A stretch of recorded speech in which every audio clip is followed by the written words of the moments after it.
اللہ تعالیٰ نے 360 خصلتیں نیکی کی بنائی. سبحان اللہ. کتنی؟ 360. 360 خصلتیں اللہ نے نیکی کی بنائی ہیں. آقا علیہ السلام نے فرمایا کہ جو ان خصلتوں پہ عمل کرے، فرمایا جو نے اسے جنت عطا فرما دی. اور پیار سے بولے سبحان اللہ. فرمایا کہ جو ان خصلتوں کا عامل بن جائے اللہ نے اسے جنت عطا فرما دی. حضرت ابوبکر صدیق رضی اللہ تعالیٰ عنہ عرض کرنے لگے آقا صلی اللہ علیہ وسلم، اگر کسی میں 360 خصلتوں میں سے کوئی ایک خصلت پائی جائے کیا وہ بھی جنتی ہے؟ جس میں کوئی ایک خصلت پائی جائے 360 میں سے، عرض کی آقا کیا وہ بھی جنتی ہے؟ آقا علیہ السلام نے ارشاد فرمایا نعم ابو بکر وہ بھی جنتی ہے. 360 پائی جائے فرمایا وہ بھی جنتی ہے. اور پیار سے بولے سبحان اللہ. بڑی خاص بات آپ کو دے رہا ہوں، فرمایا وہ بھی جنتی ہے.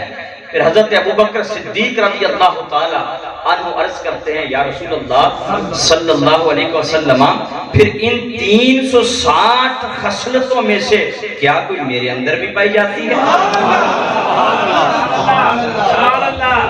یہ حضرت ابوبکر صدیق عرض کر رہے آقا یہ 360 خصلتوں میں سے کیا کوئی خصلت میرے اندر بھی پائی جاتی ہے؟ کسی خصلت کا میں بھی حقدار ہوں؟ اب آقا علیہ السلام نے کیا فرمایا؟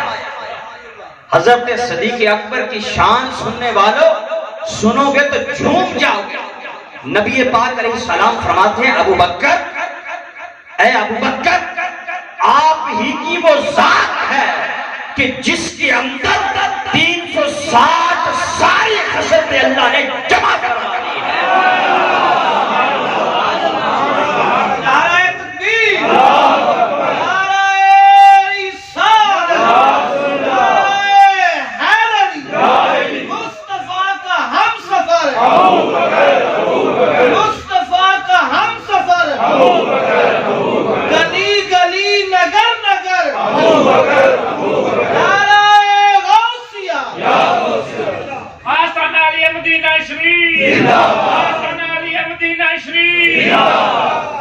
ارشاد فرمایا کہ ابو بکر وہ آپ کی ہی ذات ہے کہ جس میں اللہ نے ساری خصلتوں کو جمع فرما دی.